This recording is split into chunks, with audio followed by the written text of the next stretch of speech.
And of course, because it was an extreme which came about really after the 13th century. It really became deep-rooted.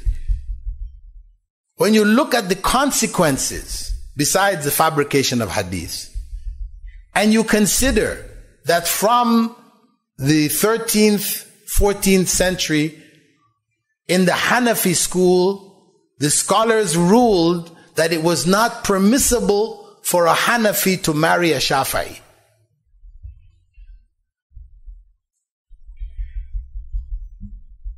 They can marry a Christian or a Jew, but not a Shafi'i. This is extreme.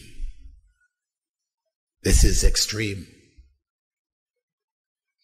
And of course, around the Kaaba, for hundreds of years, until 1925, hundreds of years,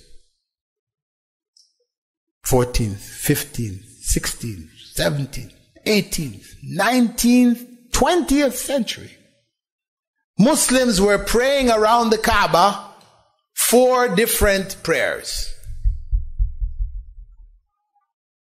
Hanafis prayed separately, Shafi'is prayed separately, Hanbalis prayed separately, Malikis prayed separately.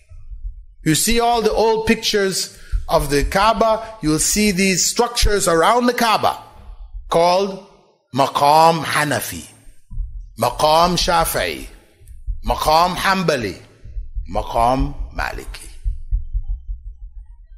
Until 1925, when the quote-unquote Wahhabis came and they broke down all of these structures, and the Muslim world screamed, "Look at these madmen, look what they're doing."